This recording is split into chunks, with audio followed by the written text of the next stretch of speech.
আপনাকে প্রথম প্রশ্ন, ভোট প্রচার আপনি মূলত গভীর রাতে কেন করতেন? আমাদের পার্টির এথিক্স যাদের সাথে যায় তারা মূলত সবাই আন্ডার কভার থাকতেই পছন্দ করেন।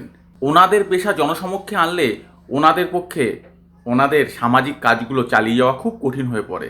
এই জন্যই আমাদেরকে গভীর রাত্রিবেলায় সভা সমিতিগুলো করতে হয়। আচ্ছা, আপনার দলের সাপোর্টাররা সবাই তাহলে police, military, under cover agent, agent?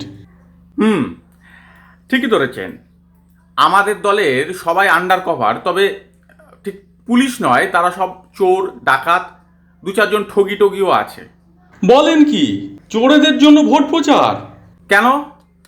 ধর্ম কেন্দ্র করে ভোট প্রচার হচ্ছে, জাত কেন্দ্র করে ভোট প্রচার হচ্ছে, নারীদেরকে কেন্দ্র করে, পুরুষদেরকে কেন্দ্র করে ভোট প্রচার হচ্ছে।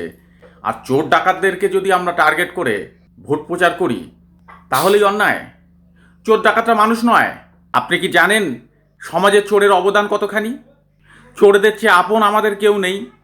চোর চুরি করার কারণে গৃহস্থ নতুন করে জিনিস কেনে, ফলে বাজারে লেনদেন বাড়ে, সরকারের ঘরে ইনডিরেক্ট ট্যাক্স ঢোকে। এভাবে সামান্য কথায় চোরেদের সমাজের প্রতি অবদান বলে শেষ করা অসম্ভব। মানুষের মধ্যেই চোরের বসবাস। আর ভালো করে বলতে গেলে সব নেতার মধ্যেই একজন করে খাঁটি চোর ঘাপটি মেরে বসে আছে। আরে বড়দা, কি সব বলছেন?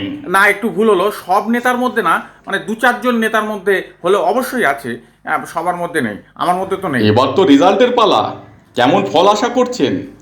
রেজাল্ট খুব ভালো হবে। মানুষ আমাদেরকে দুহাত ভরে আশীর্বাদ করেছে। কেমন পাবেন? তা 270-72টা তো পাবোই। 270টা সিট?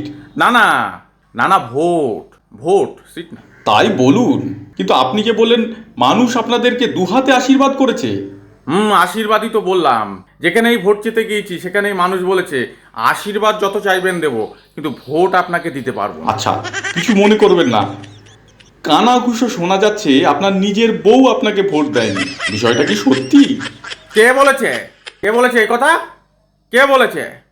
যেই বলুক এই কথা সম্পূর্ণভাবে সত্যি।